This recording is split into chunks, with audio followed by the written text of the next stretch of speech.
여러분 안녕하십니까? 계속해서 뉴스투데이 제주입니다.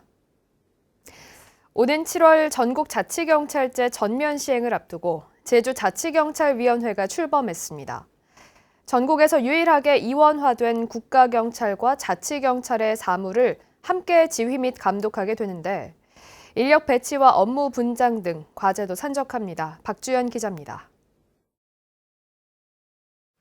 2006년 제주특별자치도 출범과 함께 국내 처음 도입된 제주자치경찰. 제주도 소속으로 방범 순찰과 교통법규 위반 단속, 환경과 산림 관련 수사 등의 업무를 맡아왔습니다. 경찰법 개정에 따라 오는 7월부터 전국에 국가경찰 안에서 사무를 분리하는 방식으로 일원화된 자치경찰제가 시행되는 가운데 제주는 15년 동안 운영된 자치경찰을 존치하는 이원화 체계가 유지됩니다. 다만 국가경찰인 제주경찰청장과 자치경찰인 제주도자치경찰단장을 모두 지휘감독하는 제주도자치경찰위원회가 설립돼 공식 출범했습니다.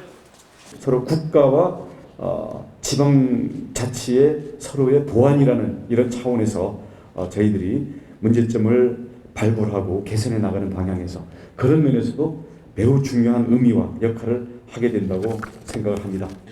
김창용 경찰청장도 전국에서 유일하게 이원화 체제를 운영하는 제주에 관심을 쏟겠다고 밝혔습니다. 창경 이래 가장 큰 제도 변화가 보다 나은 시한 시스템으로 인정받을 수 있도록 경찰청에서도 최대한의 관심과 지원에 아끼지 않겠습니다. 초대 위원장에는 김용구 전 제주도 기획조정실장이 임명됐고 위원은 강호준 전 서부경찰서장과 백신옥 변호사 등 7명으로 구성됐습니다. 제주도자치경찰위원회는 다음 달 말까지 시범 운영을 통해 사무국 인력 배치와 위원회 운영을 위한 규정을 마련하고 국가와 자치경찰 사이 사무 분담 등을 결정할 계획입니다. 특히 교통과 생활안전 등 국가와 자치경찰의 중복된 업무를 어떻게 효율적으로 분장할지가 핵심입니다. 조직이 안정이 돼야만 업무를 수행할 수 있기 때문에 그 사전 준비 작업들, 인원 배치라든지 조직의 정비가 필요한 부분이 있을 수 있습니다. 또 지난해 말 자치경찰에 파견됐던 국가경찰 268명이 제주경찰청으로 다시 복귀한 가운데 이원화된 경찰의 인력과 장비 운영, 업무를 추진하기 위한 국비 등 예산 확보도 과제로 떠오르고 있습니다. MBC 뉴스 박주연입니다. 가정의 달인 5월, 징검다리 연휴를 맞아 제주를 찾는 관광객이 급증하면서 올해 어린이날 관광객이 올 들어서 최고치를 기록했습니다. 예년 같으면 반가운 소식이겠지만 올해는 코로나19 때문에 한편으로는 걱정스럽기도 한데요. 연휴 기간에 코로나19 확진자도 급증해 방역에 비상이 걸렸습니다. 조인호 기자입니다.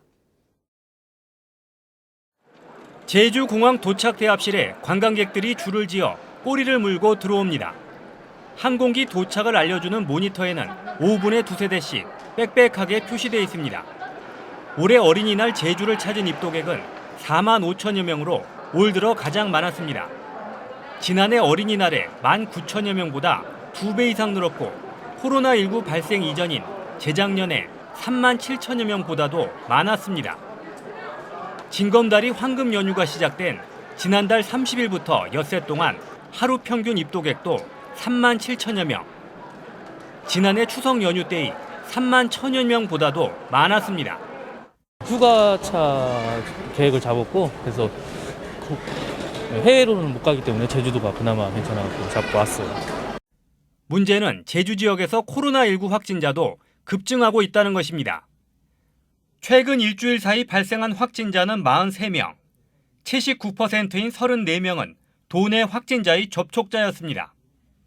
제주를 찾은 관광객이나 다른 지방을 다녀온 제주 도민들로부터 시작돼 점차 지역 사회 안에서 확산되는 N차 감염으로 바뀌고 있는 것입니다. 코로나 환자 많이 늘어난다 해가지고 좀 걱정이 되는 건 있고 아무래도 확실히 매출이 좀 적어지는 건 맞는 것 같아요. 제주를 찾는 관광객은 어버이날인 이번 주말까지 3만여 명을 웃돌고 이달 중순에도 석가탄신일을 전후해 다시 늘어날 것으로 보입니다. 가정의 달을 맞아 도민들의 모임이나 행사도 늘어날 수밖에 없는 상황입니다. 코로나19가 장기화되면서 사회적 거리 두기를 강화하기도 사실상 어려운 상황이어서 가정의 달이 4차 대유행의 기폭제가 될 것이라는 우려가 높습니다. MBC 뉴스 조인호입니다. 동문시장에서 야시장 판매대를 운영하는 청년 상인들이 불공정한 경쟁 속에 야시장을 떠나고 있다는 소식 전해드렸습니다. 야시장에 입점하는 청년 상인들에게 요구하는 시장 상인회 규정은 불공정 계약의 소지가 많아 보입니다. 제주 MBC와 제주의 소리 공동기획 세 번째 시간 김찬년 기자입니다. 야시장이 문을 닫은 늦은 밤, 귀가 준비를 해야 할 상인들이 시장 입구 쪽으로 모여듭니다. 335 조를 나눠 쓰레기를 처리하고 야시장 주변 등을 청소합니다. 청소는 상인회 소속 상점들이 있는 시장 안 골목 등 야시장 구역을 한참 벗어난 장소까지 이루어집니다. 상인회와 맺은 협약 때문에 야시장 판매대 주변뿐만 아니라 반경 100m 구역까지 청소를 해야 하기 때문입니다. 7개 구역을 야시장 매대에서 총괄을 해야 하기 때문에 이런 거를 우리 매대에서 해야 한다 하는 거는 뭐 이해를 못하는 건 아니지만 좀 정도가 지나치다라고. 청년 창업가들이 야시장 입점 당시 상인회와 맺은 매대 위수탁 협약서에 따른 조치로 상인회 중심의 일방적 규정은 한두 가지가 아닙니다. 상인회와 야시장 회원 간 법적 분쟁이 생기면 상인회 몫의 소송 비용은 회원들 예치금에서 쓸 수 있고 해석상의 문제나 분쟁이 있어 상호 협의가 안 될 경우 상인회의 해석에 따르라거나 야시장 회원은 협약이 해지될 경우 민형사상 권리를 주장할 수 없도록 명시됐습니다. 여기 야시장 사람들은 다 배제돼 있어요. 32개 매대 사람들은. 우리는 그냥 이리 가라면 저리 가고 저리 가라면 저리 가고. 그 또한 나쁘지 않아요. 좋은 취지고 좋은 방향성이면. 돈천에서 뭐 100, 500 이렇게 기본적으로 쓰고 들어왔어요. 어렵게. 쓰고 들어왔는데 와서 아무것도 못하게 해버려요. 상인회는 이 같은 협약 외에 야시장에 입점하는 회원들에게 퇴출 시에 형사상 책임을 묻지 않는다는 각서를 쓰게 하고 폐업 신고를 상인회가 할 수 있도록 위임장을 쓰도록 요구해왔습니다. 이런 인감증명서 같은 것을 주는 것도 어떻게 보면은 외국인 근로자들이 한국에 들어왔을 때 여권을 맡기는 것과 같은 이런 상황입니다. 청년 창업가의 입장에서는 여기에 대해서 거절을 하기가 어렵다는 거죠. 그게 문제인 거죠. 상인회 측은 30명이 넘는 야시장 회원을 관리하기 위한 불가피한 조치고 폐업 신고 위임장을 쓰도록 한 것도 야시장의 원활한 운영을 위한 것이라고 말합니다. 이것을 또 제재를 안 가했을 때는 통솔을 못해요. 전체적인 거 32명에 대해서. 창업의 꿈을 이루기 위해 불공정한 규정 앞에서 좌절할 수밖에 없는 청년 상인들. 결국 입점 보름 만에 7명의 청년들이 야시장을 떠났습니다. MBC 뉴스 김찬년입니다.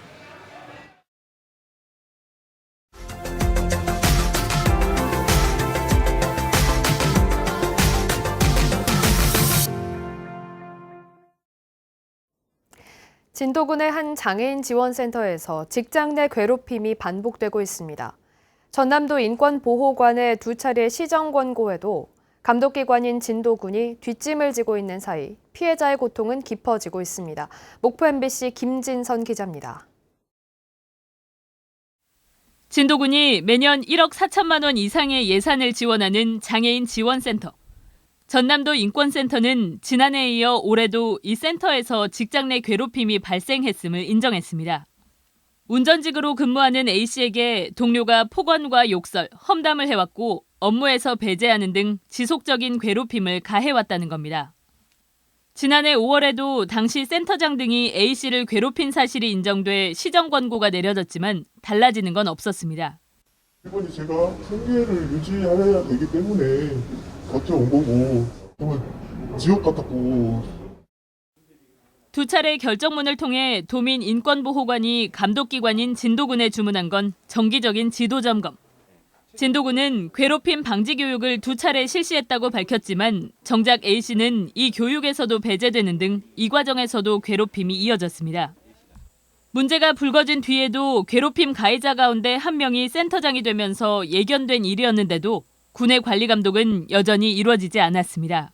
그게 문제의 소지가 있어 보일 수도 있긴 한데요. 협회 측이 주체적으로 하는 거라서 저희가 뭐 채용을 하거나 이런 게 아니라.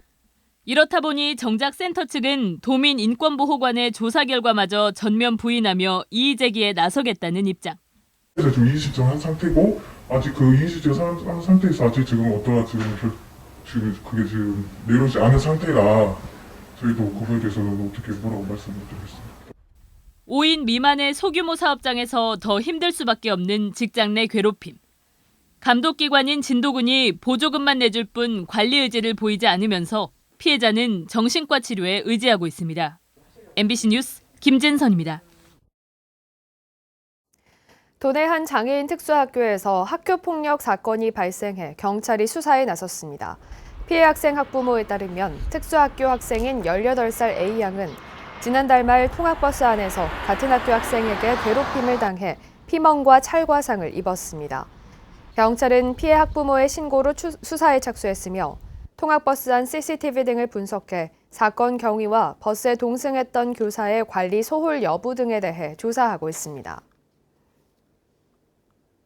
제주지방법원 김연경 판사는 말을 학대해 동물보호법 위반 등의 혐의로 기소된 46살 A씨에게 징역 10개월의 집행유예 2년을 선고했습니다. A씨는 지난해 8월 제주시 지역 한 목장에서 다른 사람 소유의 말을 조련시킨다며 말을 밧줄에 묶어 나무에 고정한 뒤 둔기와 발 등으로 수차례 때린 혐의로 재판에 넘겨졌습니다. 복무 당시 부하 병사들에게 가혹행위를 한 20대 예비역에게 집행유예가 선고됐습니다. 제주지방법원 제2형사부는 지난해 2월부터 5개월 동안 해병대 모 부대에서 후임 병사들에게 가혹행위를 하고 신체 일부를 만지는 등 추행한 혐의로 재판에 넘겨진 22살 A씨에게 징역 1년에 집행유예 2년을 선고했습니다. 재판부는 상명하복이 엄격한 군대에서 하급자가 문제를 제기하기 어려운 점을 악용해 범행을 저지르는 등 죄질이 가볍지 않지만 피해자 일부와 합의한 점 등을 참작했다고 밝혔습니다.